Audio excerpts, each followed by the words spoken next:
garlic, paprika, a little bit of curry perhaps in there. It's just a mixture of different spices, but you can make this up yourself. So let's get this in. It's not my style, man. It's not my style, you know. In it goes. Okay. Next thing, one of my favorite things in some ginger. Again, this is like ginger powder, but you can grate your own ginger when you're doing it. If you've got a bit of fresh ginger at home, just grate your bit in. But let's put a little bit of dry ginger in, Sally. Yes. In it goes. Okay, a little bit of vinegar in there. Actually, that's the olive oil, it's the vinegar. About 2 tablespoonfuls to get some liquid going. A bit of salt and pepper. There's one ingredient that I haven't put in, but it's actually in the all-purpose seasoning. And I've got another CD to give away. But I've got to be careful who I give it to because some people will know it and some won't. So I'm gonna see. There's one ingredient that's actually in the all-purpose that I didn't mention, but it is so important in Jamaica that 90% of this ingredient grows in Jamaica. And officially, if it's not in, you cannot call it jerk. That's come from the Jamaican government. It's that really important. To win this next CD, does anybody know what that is? The only thing that if it's not in jerk seasoning, then you're going to call it something else. It's a good thing it's in the all-purpose, so we can call it jerk. One gentleman has got his hands up here. He's the only one that knows it. Lord of mercy. I wonder if he does. Allspice? Allspice! Pass it on over there. Pass it on over there. Pass that seed. Give him a round of applause. Give a round of applause here. Allspice. So important. And the reason for the name of allspice is it carries the flavor of about 5 different spices in just the one berry.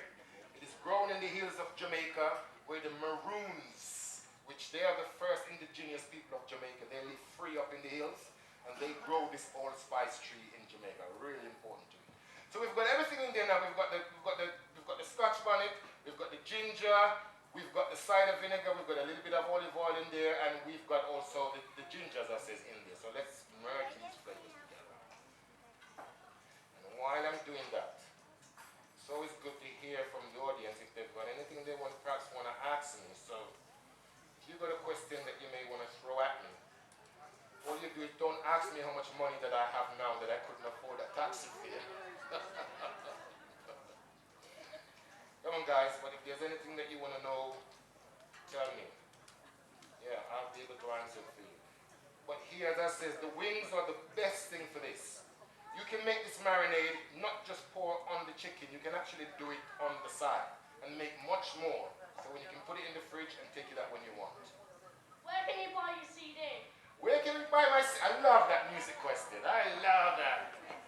Well, the CD is available everywhere at the moment, actually, because it's just fantastic getting back to the music, you know. So you can get it on iTunes, you can get it on Amazon, you can get it in Tesco's, you can get it in Sainsbury's, which is really brilliant for reggae music, because it's a long time that reggae hasn't had that kind of profile as how it is. Because you know what it's like, every summer you get a one reggae song and you probably never hear another reggae song for the whole year.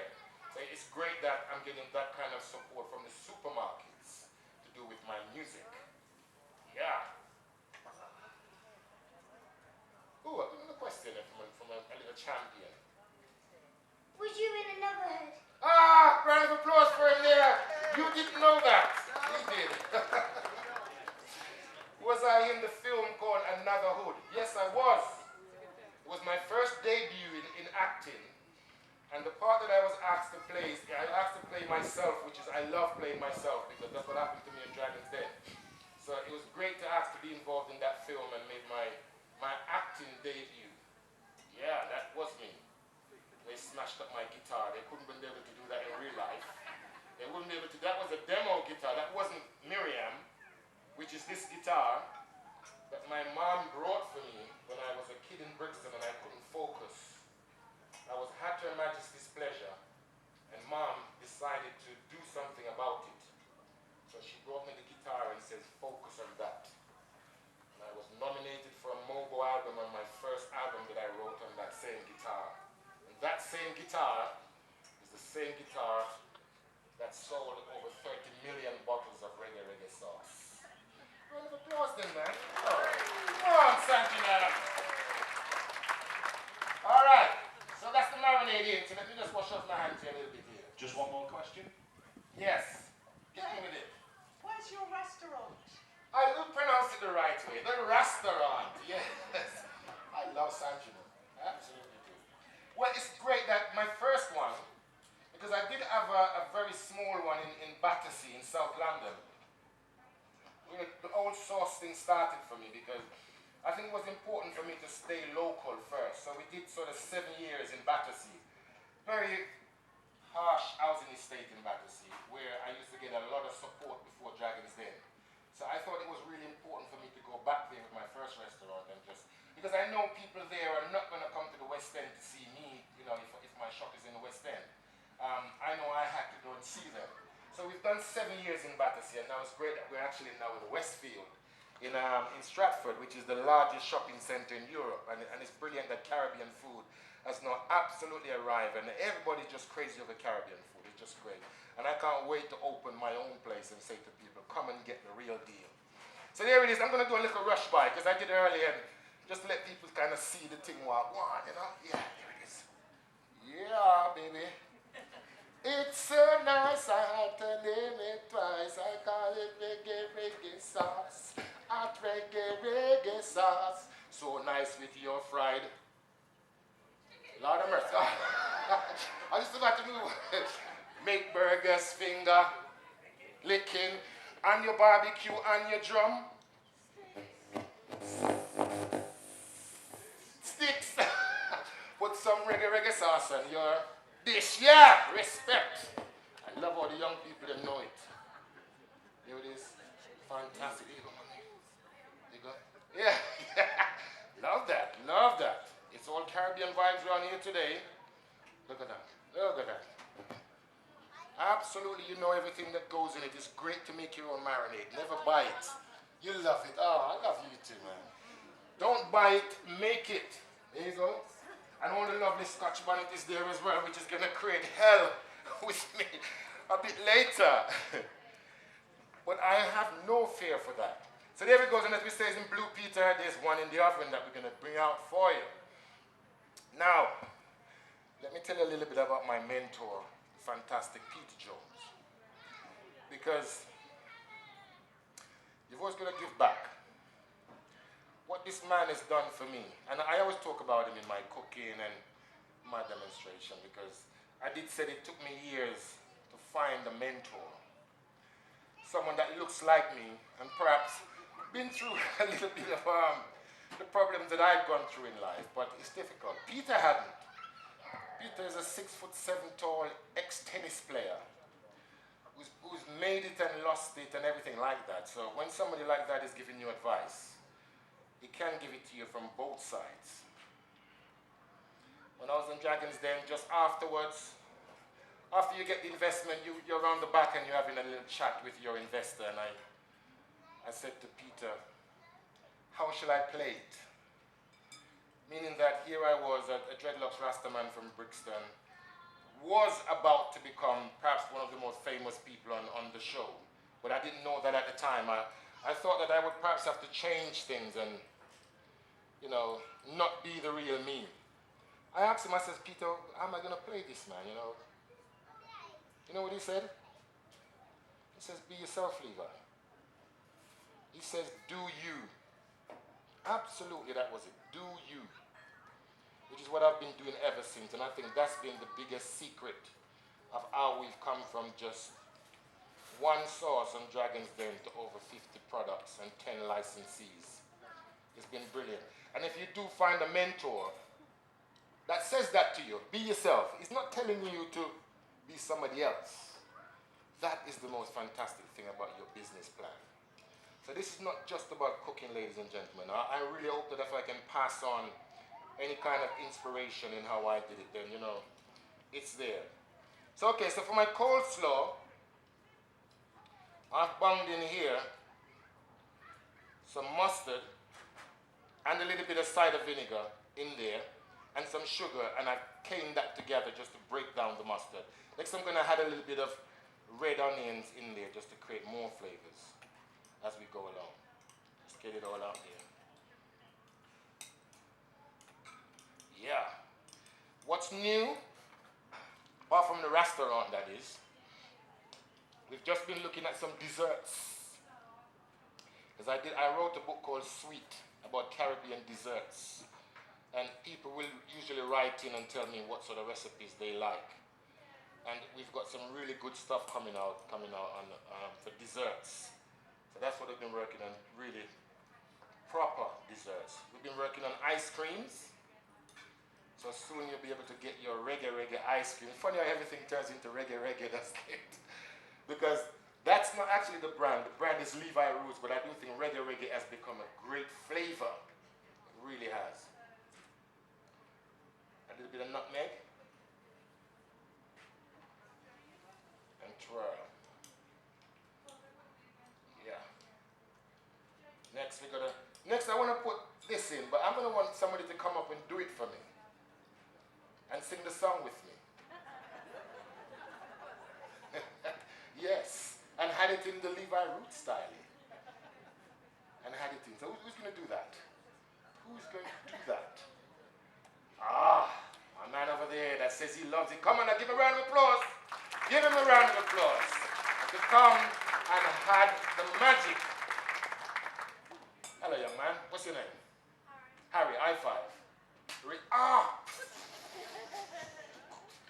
Respect, Harry.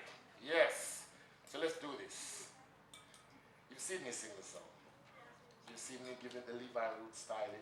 Yeah? You're going to do that and we sing the song together? Okay. Sauce is yours, Harry. Yes. Okay, let's do the song first. It's so nice, I had to name it. I call it reggae. Hot reggae. So nice with your fried. Make burgers finger. On your barbecue, on your drum. Put some reggae sauce on your. Lord of mercy.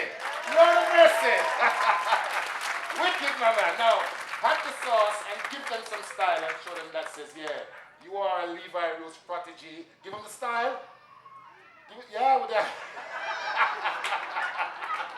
Yeah. All right. Give a round of applause. Respect. Thank you very much, man. Brilliant. You know, that's what it's about. When Peter said to me, be yourself, Levi, that's what he meant, you know. When you're cooking, man, you just gotta just do you. What else have I got in here? Okay. I was showing the audience earlier my trick for the mangoes, and some of them had said they'd seen me do it before. So I didn't really get that moment from them. So I'm hoping that none of you have seen me do my mango trick before. So I can really show off. You know me, I love showing off and do my mango trick. So hands up if you've ever seen the mango with the glass trick. You was here earlier, you saw it. Good. Oh, I'm so glad. Glass, please. Fantastic. Thank you very much, man. Brilliant. We're working you hard today, yeah. Lord of mercy. So the mango and the glass, it could be just any sort of tumbler, any glass. It doesn't have to be this measure. And you get your knife and you go for the mango. You try and find the mango seed. So I think it's elongated that way. So I'm going to cut. And if you're going to allow kids to do it, this will be the first part. So just cut it for them. So that's one cheek. Two cheek. Now, here's the trick. Usually when you're trying to get into the mango, if you want to slither the mango, you've got to peel it off and using the knife and it gets all funny and you kind of maybe even cut yourself and that sort of stuff. So now you're going to hold the mango in your right hand if you're right-handed, and you're going to have the glass on the table. So let me remove this so you can see. It's a really neat trick. To get the mango out whole and get the seed, get the skin separately this side. So we have the mango, we press the mango with the lip onto the tip of the glass, with the skin on the outside, and work your way in and press on. Lord of mercy. Yes. And now you can actually do a sorbet with the mango by chopping up the mango, add some ice cream or whatever you want in there, and if you want to amaze your friends, you serve it back inside the skin. And it's wonderful. So let me do that once again for those who didn't see. And you get, what you do get is a nice big piece of mango like that. Without no tricks with your knife. So again, mango in the right hand, the lip goes on the inside, just and the skin on the outside. So let's do it that way very quickly. See there? Sometimes it works, sometimes it doesn't, but you get all off there. And if it does, you get a little bit like that, then you can always do it that way. There you go.